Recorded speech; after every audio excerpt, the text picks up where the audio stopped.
Olá, boa noite, boa noite.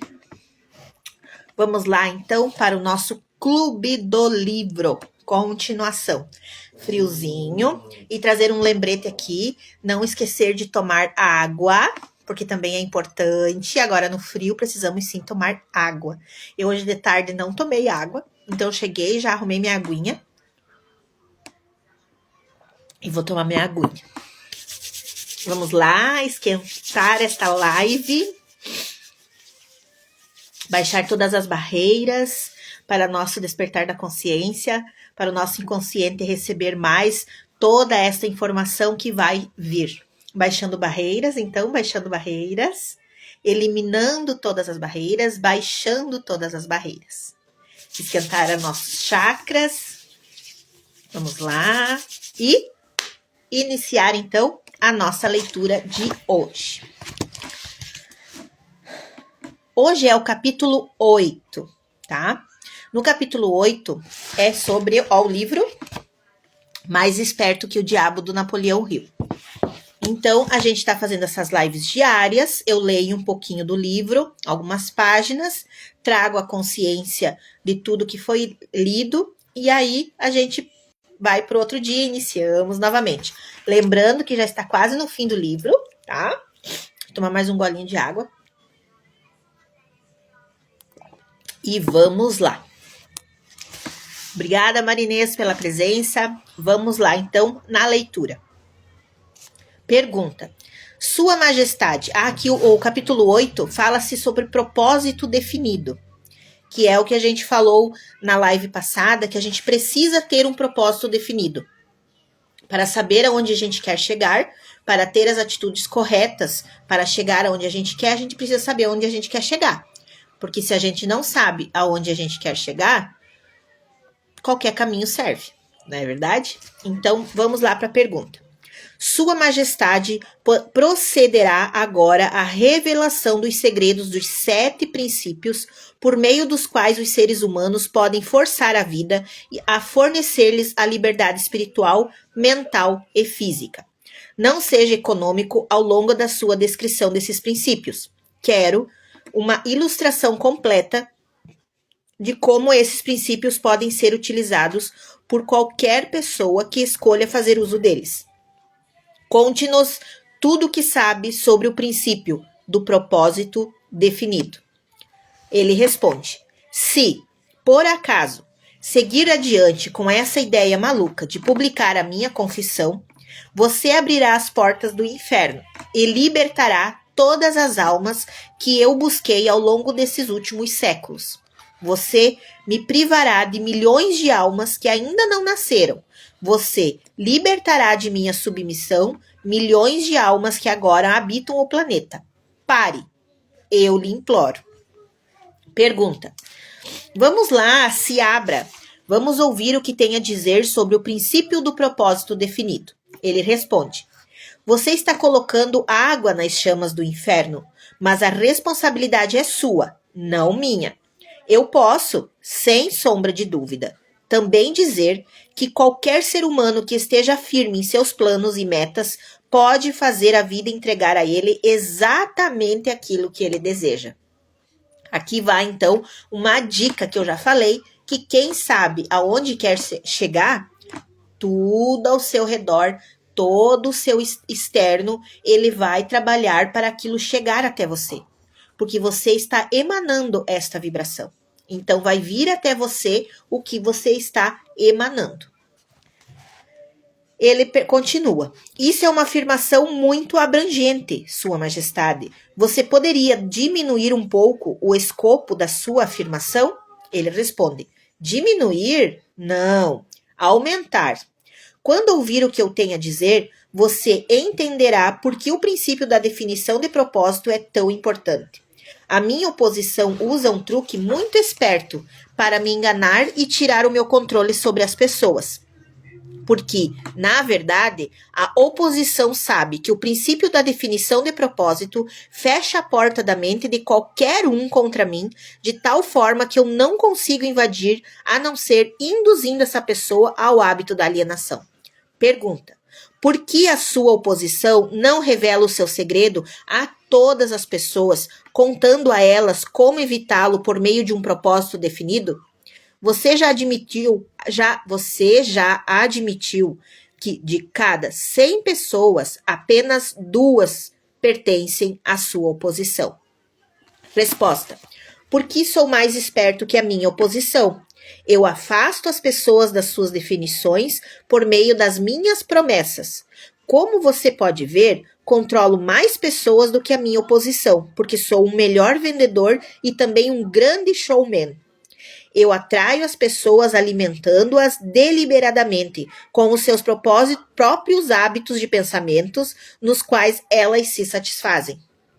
Pergunta: o princípio da definição de propósito é algo com que alguém deve nascer ou algo que pode ser adquirido?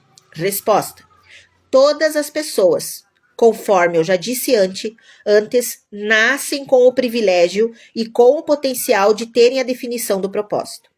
Mas 98 de cada 100 pessoas perdem esse privilégio porque não a utilizam nem tomam consciência da sua existência. O privilégio da definição de propósito pode ser mantido somente por meio de uma política, pela qual a pessoa o adota como um guia para todos os assuntos da sua vida.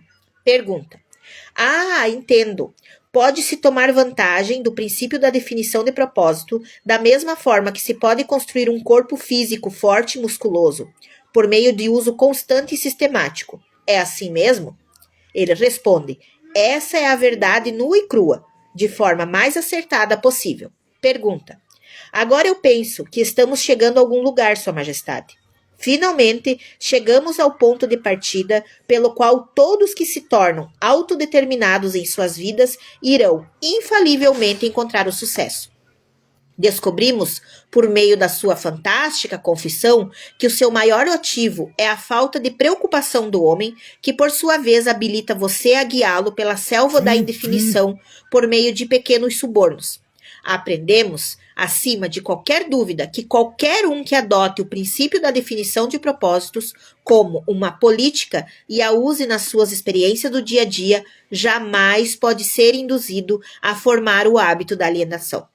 Sem a ajuda do hábito da alienação, você não tem força para atrair as pessoas com suas promessas. Isso está correto? Ele responde: eu mesmo não poderia ter dito tamanha verdade. Se você sabe, vou abrir um parênteses, se você sabe exatamente aonde você quer chegar, não existe atalhos que vá te tirar do foco. O teu foco é lá, você quer chegar lá. Você vai ter atitudes de acordo para chegar lá. E as impedições do caminho, você não olha, porque tu tá focado lá, na sua meta, no seu objetivo. Pergunta: vá em frente agora e descreva como as pessoas negligenciam o privilégio de ser livres e autodeterminadas por meio da indefinição e da alienação. Vamos lá o que o diabo responde. Já fiz uma breve referência sobre esse princípio, mas agora entrarei nos mínimos detalhes para explicar de que forma esse princípio funciona. Começarei no momento do nascimento. Quando uma criança nasce, ela traz consigo, além de um corpo físico, representando os resultados da evolução de milhões de anos dos seus ancestrais. A sua mente é um branco total.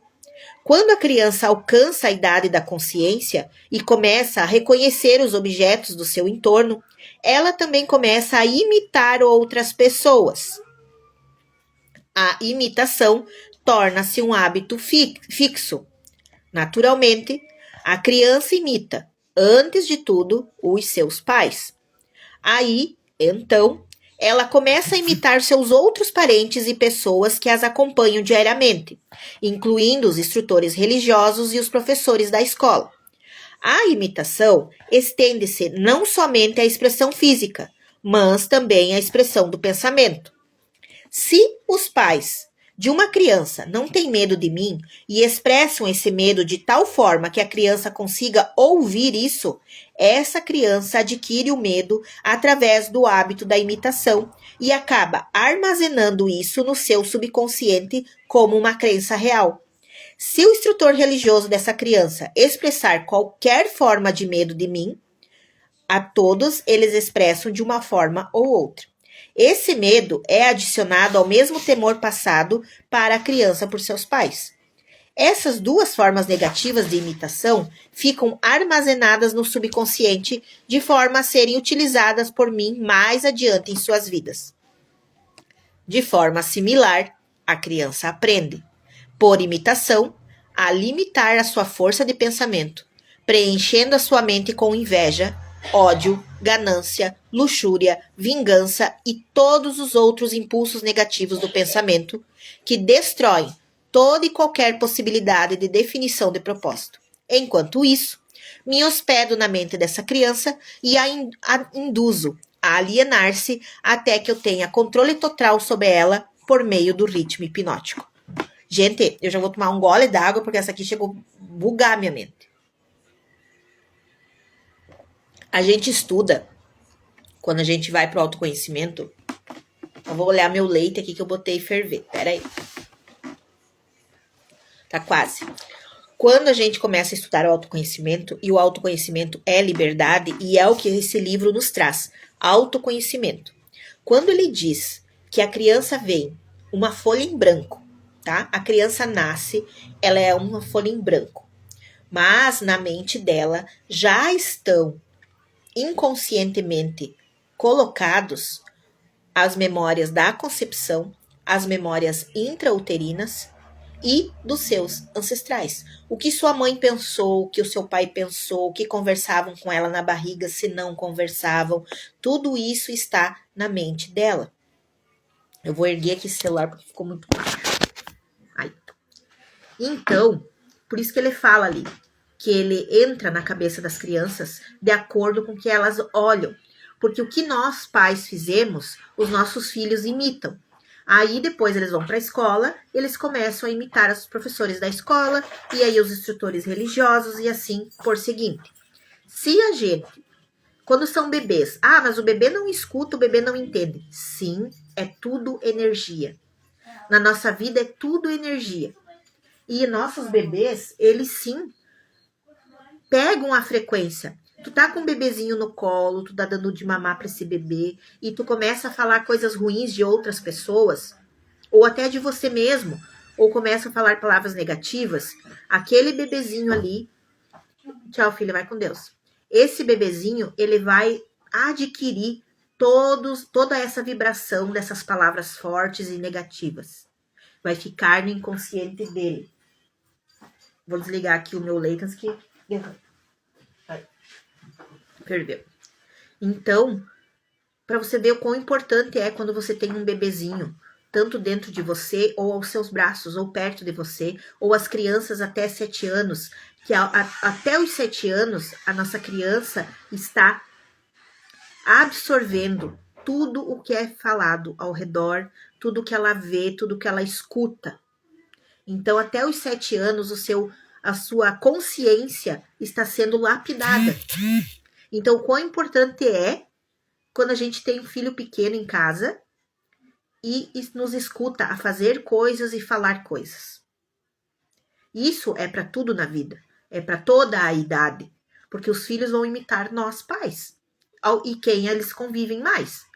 Então, que bom, que sonho seria se todas as crianças na escola tivessem uma educação emocional, de inteligência emocional e de financeira também.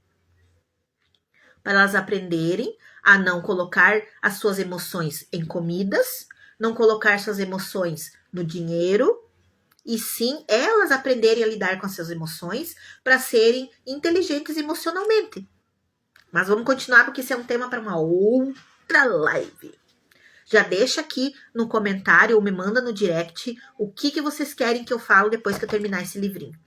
Qual é o assunto que vocês querem falar, tá bom? Manda aí que eu vou ir atrás se eu não sei de alguma coisa, se eu não sei nada sobre o assunto, eu vou estudar e vou trazer para vocês as dúvidas, ok? Vamos continuar. Pelo que eu pude entender de todas as suas afirmações, você tem que ganhar o controle das pessoas enquanto elas são muito jovens, sob pena de perder a oportunidade de controlá-las? Ele responde: Eu prefiro possuí-las antes que elas tomem conta das suas próprias mentes. Uma vez que uma pessoa aprenda o real poder dos seus próprios pensamentos, ela se torna positiva. E então é muito difícil que ela se submeta a mim. Na verdade, não tenho poder sobre nenhum ser humano que descubra e use o princípio da definição de propósito. Se você sabe aonde você quer chegar, se você sabe qual é a sua identidade, nenhum diabo, nenhum pensamento negativo entra em você porque você manda ele calar a boca. E é assim que eu faço. É assim que eu faço. Vem o pensamento negativo, fica quieto. Mas, antes eu pergunto. Se esse pensamento é muito recorrente, eu vou atrás dele para perguntar para ele o porquê que ele está vindo tanto na minha mente. O que está acontecendo dentro de mim e fora que esse pensamento está vindo muito recorrente. Então, o Pedro Calabres foi o que eu postei nos stories. Vocês podem dar uma olhadinha lá no Insta. E no Insta tem nos stories que o Pedro Calabres está fazendo uma jornada da inteligência emocional. Começou ontem, hoje é o segundo dia, é às 20 horas, que é a segunda aula hoje. Curso gratuito, com muita informação. O YouTube dele também tem muitos vídeos legais. É assim, ó, transformador da inteligência emocional. Se você sabe lidar com as suas emoções, não tem quem o pare. Porque você sabe onde você quer chegar, tu sabe o que tu tem que fazer. Ah, Ana, e por que a gente não faz? Eu sei como tem que fazer para emagrecer, mas eu não faço por quê? Porque você não sabe sobre suas emoções. Você não sabe como mandar nas suas emoções, como colocá-las cada uma no seu lugar. E a entender as suas emoções, a dominar as suas emoções. O momento que você aprende a dominar as suas emoções, não tem inimigo que lhe pegue. Não tem. Vamos lá, então, continuar. O hábito da definição de propósito seria uma proteção permanente contra o seu controle? Não, de certa forma, não. A definição fecha a porta da mente para mim, mas ela só mantém as portas fechadas contanto que a pessoa siga o princípio de forma sistemática e permanente, fazendo dele um hábito de vida. Uma vez que a pessoa hesite, procrastine ou torne-se indefinida sobre qualquer coisa, ela está apenas a um passo de deixar essa proteção e ser envolvida por mim e pelo meu controle. Pergunta: qual a relação que existe entre a definição de propósito e as circunstâncias materiais de determinada pessoa? Eu gostaria de saber se uma pessoa pode adquirir poder por meio da definição de propósitos, sem trazer para si o poder da destruição pela lei da compensação. Aí está, vou abrir um parênteses aqui, sobre o que muitos falam. Ah, como que tu vai pensar negativo, positivo se tu não tem o que comer? Ou como que tu vai pensar positivo se você tá sem dinheiro, tá cheio de dívidas? Eu aprendi com a Elaine Orives de início a pensar positivo. Porque a história da Elaine Orives é linda. A Elaine Orives morava de favor, vou contar resumido aqui, porque não é esse o título da live. Ela morava de favor, ela devia quase R$1 milhão. Ela tinha 3 filhos pequenos dentro de casa. E ela era depressiva, suicida. Então, ela saiu porque ela pensava o seguinte: eu não tenho onde morar, mas eu estou aqui abraçada com os meus filhos. Hoje eu não comi, mas os meus filhos comeram. Ah, eu não tenho o que botar na geladeira, mas eu tenho uma geladeira e tem luz. Então, vocês verem que a gratidão, você estar grato, quando você agradece, a graça desce. Quando você reclama aquilo, tu tá clamando por aquilo. Então, é um processo. Nossa, Ana, mas você não tá rica ainda e você sabe disso? Sim, porque eu fiz um M, bem grandão, há 40 e poucos anos. Agora eu tenho essa consciência. Então a minha vida está plantando. Eu comecei a plantar não faz muito, faz 2 anos. E todos os dias eu tenho que plantar. Todos os dias eu tenho que me policiar. Porque a nossa mente, ela nos enlouquece se nós deixar. Tá cheio de dívidas? Tá com problemas no casamento? Tá com problema com filhos? Vamos pensar positivo. Não tenho dinheiro, mas eu tenho onde morar, eu tenho luz, eu tenho água, tenho a internet, tenho um celular, tenho um livro para mim ler, tenho as minhas filhas perto de mim, dormem abraçadinhas comigo, meu quarto é quentinho. Não ganho aquele horror de dinheiro porque fiz muita M grande. E agora eu estou colhendo o que eu plantei. Então, não é um passe de mágicas. O autoconhecimento, ele vem para te mostrar o que tu fez e o que tu tem que fazer para frente. E aí você começa. Tem que começar. Muitas coisas a gente tem que tirar da nossa vida. Muitas coisas a gente tem que mudar as nossas atitudes. Se você quer chegar lá, eu não quero mais ter dívidas, eu quero pagar todas as minhas dívidas. Vamos lá para o caminho que nos leva até lá. Um passo de cada vez. Firmes e curtos. Passos firmes e curtos. O Pedro Calabres fala isso. Olha, grudei na minha mente isso. Porque o que tu quer fazer? Muito bem. Vou dar um exemplo da situação financeira. Você está cheio de dívidas e você quer pagar as suas dívidas. E quando você vai ler sobre e estudar sobre finanças, eles falam estancar o sangramento. O que é estancar o sangramento? Cortar custos, cortar gastos, no máximo que você puder. Mas você tem filhos? Se você é sozinha, você vai comer um pão, tem dia que tu não vai comer e tu vai levando. Com crianças, não. As crianças precisam comer, uma alimentação saudável, precisam comer suas coisinhas, e você precisa manter isso. No meu caso, preciso levar minhas filhas na escola. Não posso vender meu carro, que não é meu pai que me deu. Isso é uma outra história, mas enfim. Então, tem coisas que a gente tem que adaptar na nossa realidade.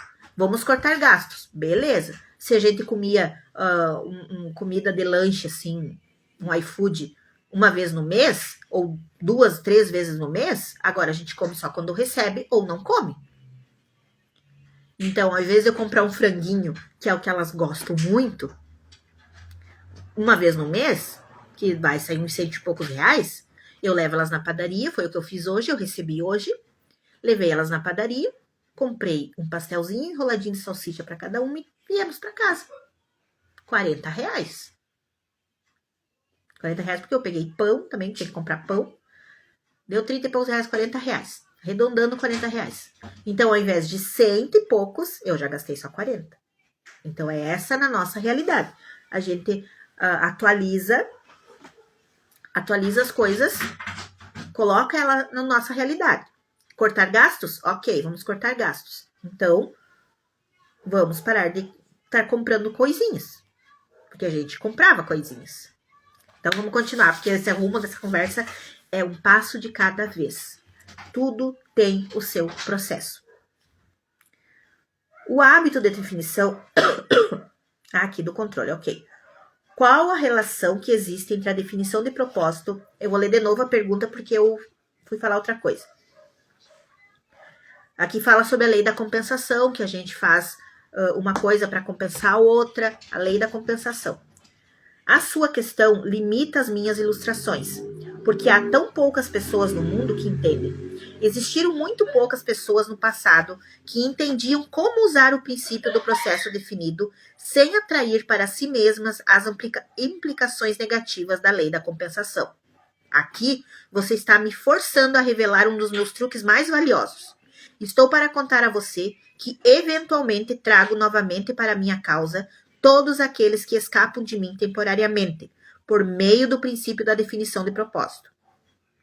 A forma de como eu faço essas pessoas retornarem a mim é simplesmente preenchendo as mentes delas com ganância por poder e amor pela expressão egocêntrica, até o limite do indivíduo cair no hábito da violação dos direitos dos outros.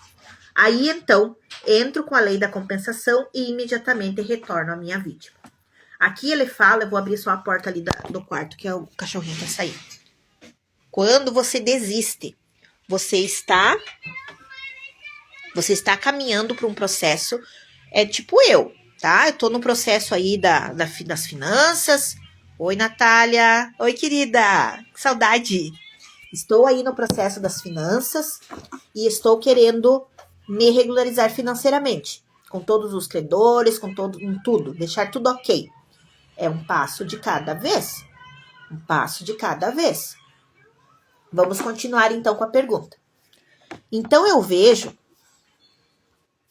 baseado em suas próprias admissões, que o princípio da definição de propósito pode ser perigoso proporcionalmente à possibilidade de tornar-se uma forma de poder. Isso é verdade?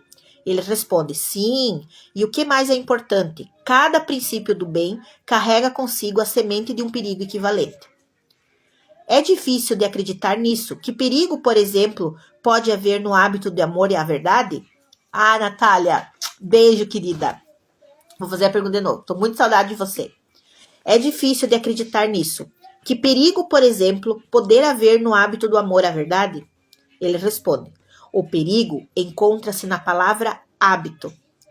Todos os hábitos, com exceção somente daquele do amor à definição de propósito, podem levar à alienação.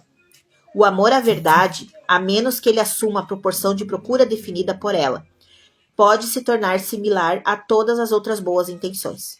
E você sabe, é claro, o que faço com boas intenções. Pergunta. Tchau, Natália. O amor pelos parentes também é perigoso? Ele responde, o amor por qualquer coisa ou por qualquer pessoa, exceto o amor pelo propósito definido, pode ser perigoso. O amor é um estado de espírito que encobre a razão, limita a força de vontade e cega a mente para os fatos e para a verdade. Todos aqueles que se tornam autodeterminados e ganham liberdade espiritual para pensar os seus próprios pensamentos devem examinar cuidadosamente cada emoção, mesmo aquela mais vaga, relacionada ao amor. Você pode ficar surpreso de saber que o amor é uma das minhas iscas mais efetivas. Com ele, trago para o hábito da alienação aqueles que não consegui atrair com nada mais. E é por isso que o coloquei encabeçando a minha lista de subornos. Mostre-me aquilo que uma pessoa mais ama, e eu terei a chave para saber como essa pessoa pode ser induzida a alienar-se, até o ponto de eu fisgá-la com o ritmo hipnótico. Amor e medo, combinados, me fornecem as armas mais efetivas com as quais induzo as pessoas a se alienarem. Cada qual é tão útil quanto o outro. Ambos têm o efeito de fazer com que as pessoas negligenciem o desenvolvimento da definição no uso das suas próprias mentes. Dê-me o controle sobre os medos de uma pessoa e adicionalmente me conte o que ela mais ama. Com certeza, pode contar que essa pessoa será minha escrava. O amor e o medo são forças emocionais de tão estupenda potência que qualquer uma das duas tem o poder de retirar a força de vontade e uso da razão. Sem o poder da vontade e da razão, não há nada mais que possa sustentar a definição de propósito. Fiquei chocada. Aqui tem outro post-it, ó, gente. Porque quando eu vou lendo, eu vou colocando post-it, tá? E aí, aqui nesse post-it diz o seguinte. Você já descobriu seu propósito? Ou sente que está a caminho? Como ele te guia no dia a dia? E isso é uma pergunta para você. Você já descobriu o teu propósito? Ou sente que está a caminho? Como ele te guia no dia a dia? E aqui eu faço um parênteses sobre a terapia holística. O que é a terapia holística? A terapia holística, ela ajuda a colocar em equilíbrio corpo, mente e espírito. No corpo, na mente e no espírito. Tudo é energia, mas precisamos ter equilíbrio, porque a gente é um corpo físico, a gente tem pensamentos e emoções, e a gente tem o espiritual, que é a parte espiritual. Então, você tem que ter um equilíbrio sobre. A terapia holística ajuda nessa parte. Eu ofereço barras de Axis, Reiki tradicional e Reiki dos anjos, uma escuta terapêutica e auriculoterapia. Então, são terapias holísticas que eu forneço. E me ajudaram muito. Por isso eu fui estudar para eu poder ajudar as pessoas. Porque eu me ajudei, eu me acolhi. Ler coisas boas, ler livros que te edifiquem no corpo. O que tu pode fazer pro teu corpo? Pede pro teu corpo o que ele quer. Hoje, a minha querida Marli, minha colega, estava comendo uma laranja e uma banana. E ela disse, Ana. E eu fui e comi uma laranja e uma banana, assim, uma rodelinha. E aquilo, o meu corpinho chegou gritado de felicidade. Ele disse assim, ai, que delícia! E eu comi aquilo assim, olha, vocês não imaginam a saborosidade daquela laranja, daquela banana, uma coisa simples, né? Uma laranja e uma banana. Mas assim, pro meu corpinho tava requerendo, ainda eu disse para ela, o meu corpinho tava requerendo essas frutinhas. Então é você se perguntar pro seu corpo. O seu corpo é o seu templo. Dentro do seu templo, você tem a sua mente. Dentro dessa mente, você tem os pensamentos, que é a parte espiritual, o que você vai acreditar, em que você acredita. Isso está te ajudando, isso está te levando para o caminho que você quer chegar. Ai, Ana, eu não sei onde eu quero chegar. Então viva. Porque assim, antes de eu ter um propósito definido, o que aconteceu? O que eu escutei de alguns mentores? Você vive a vida presente. E isso já é um propósito de vida. Viver, não sobreviver.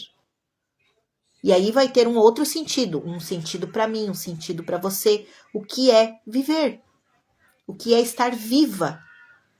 Qual milagre? Gente, quanto milagre você é acordar, abrir os teus olhos, enxergar, ouvir, falar, sentir cheiro. Quando você abraça os seus filhos, sentir aquele cheirinho deles. Hoje, como comer aquele pedacinho de laranja e banana. Ai, o quão saboroso faz o nosso paladar. A gente tem muita coisa a agradecer. E você agradece? Porque a Elaine Orives ainda fala, não adianta você ter assim 5 minutinhos quando você acorda de pensamentos positivos e o resto das 23 horas e poucos minutos só reclamar. Vai predominar em você os teus pensamentos aquele dia. Mas eu vou me levando para outro, que eu amo essa parte, de pensamentos, de comportamento humano. Vamos aqui continuar, então. Mas, Sua Majestade, não valeria a pena viver se as pessoas nunca sentissem a emoção do amor? Ele responde, você está tão certo quanto a sua razão, mas negligenciou ou não adicionar que o amor, ao não adicionar, que o amor deve estar sob total controle da pessoa em todos os momentos. É claro, o amor é um estado de espírito completamente desejável, mas também é um paliativo que pode ser usado para limitar ou destruir a razão e a força de vontade, e ambas devem estar acima do amor em importância para todos aqueles seres humanos que desejam a liberdade e a autodeterminação. Pergunta: entendo, pelo que você diz, que as pessoas que ganham poder devem endurecer as suas emoções, controlar os seus medos e dominar o amor. Isso está correto? Ele responde: as pessoas que ganham e mantêm poder devem tornar-se definidas em todos os seus pensamentos e atos. E se isso é o que você chama endurecer, então, sim, eles têm que ser duros. Vamos olhar para as fontes da vantagem de ser definido em todos os assuntos do dia a dia da nossa vida. Qual é a mais apto para ser bem-sucedido? Um plano fraco aplicado com definição ou um plano forte e profundo aplicado sem definição? Ele responde: planos fracos têm um meio de se tornarem fortes, se foram aplicados com definição. Pergunta: você quer dizer que qualquer plano definitivamente colocado em ação, continua na busca por um propósito definido, pode tornar-se bem-sucedido mesmo que não seja o melhor plano? Ele disse sim. É exatamente isso que eu quero dizer. A definição de propósito mais um plano bem elaborado geralmente traz consigo o sucesso, não importando o quão fraco o plano possa ser. A maior diferença entre um plano forte e um plano fraco é que o plano forte, se definitivamente aplicado, pode trazer sucesso mais rapidamente do que um plano fraco. Então você sabe onde você quer chegar, você tem um plano, mas tu tem um plano e você é constante naquele plano. Ele é um plano fraco. mas você vai chegar onde você quer. Devagar, mas você vai. Tá me entendendo? Vocês entendem o que tá passando aqui, gente? Em outras palavras, se não se consegue estar sempre certo, então se deve estar sempre definido. É isso que você está tentando me fazer entender? Ele responde, essa é a ideia. As pessoas que são definidas, tanto em seus planos quanto em seus objetivos, aceitam derrotas temporárias como sendo um sinal para que façam um esforço maior. Você pode ver por si mesmo que esse tipo de política está fadado a ganhar, se for feito com convicção. Pergunta: pode uma pessoa que se move com definição, tanto de planos quanto de propósitos, estar sempre certa de alcançar o sucesso? Ele responde: não. O melhor dos planos, algumas vezes, falha, mas a pessoa que age com definição reconhece a diferença entre a derrota temporária e o fracasso. Quando os planos falham, ela os substitui por outros, mas ela não muda o seu propósito, ela persevera. Eventualmente, ela encontra um plano que será bem-sucedido. Um plano baseado em fins imorais ou injustos serão tão bem-sucedido e de forma tão rápida quanto um plano motivado por um senso apurado de justiça e moralidade? Ele responde, por meio da lei da compensação, todos, sem exceção, colhem aquilo que plantam. Planos baseados em motivos injustos ou imorais podem trazer sucesso temporário, mas sucesso duradouro deve levar em consideração a quarta dimensão, o tempo. O tempo é o inimigo da imoralidade e da injustiça. Ele é o amigo da justiça e da moralidade. O fracasso em reconhecer esse fato como verdadeiro tem sido responsável pela onda de crimes entre jovens no mundo inteiro. A mente jovem e inexperiente pode frequentemente cometer o erro de avaliar sucesso temporário como algo permanente. Os jovens frequentemente cometem o erro de cobiçar os ganhos temporários baseado em planos injustos e imorais e negligenciam olhar à frente e observar as penalidades que sempre seguem, exatamente como a noite segue o dia. Fim, gente. Vou parar por aqui porque a minha cabeça, explodiu de coisa. Isso é tanto para os jovens como para todos nós. Eu também sou jovem, dentro de mim. Porque assim, o ganho temporário, o sucesso temporário, se você faz alguma coisa errada, você ganha um dinheiro rápido, tu pode ir ganhando dinheiro rápido, mas vai chegar o tempo, como ele fala, que vai aparecer. Então, não vai adiantar de nada. E você ter definido o teu propósito, ter definido que a perca temporária não é um fracasso, porque o fracasso é você parar por aqui, eu vou desistir. Eu pendurei minha chuteira, eu não vou fazer mais nada, eu vou só andar com o fluxo. Vou ir conforme o vento leva a nuvem. Isso é um fracasso, porque tu vai desistir de você, da sua vida. Então, uma perda temporária, porque não tem planos às vezes que não vai dar certo. E aí você vai ver aquilo como algo, o que te trouxe de conhecimento e você vai tentar de novo. Ah, não deu certo? Vou tentar de novo. E assim vai indo até dar certo. Desde que você tenha um propósito definido do que você quer. Então, a dica de hoje é essas perguntinhas. Tá? Que até vou ver aqui o meu post-it. Você já descobriu o seu propósito? Ou sente que está a caminho? Como ele te guia no dia a dia? Vou deixar essas perguntas para vocês pensarem. E amanhã teremos novamente Clube do Livro, tá bom? Beijos, fiquem com Deus, um bom descanso. Alguém tá me ligando. Agora eu não consigo sair da live.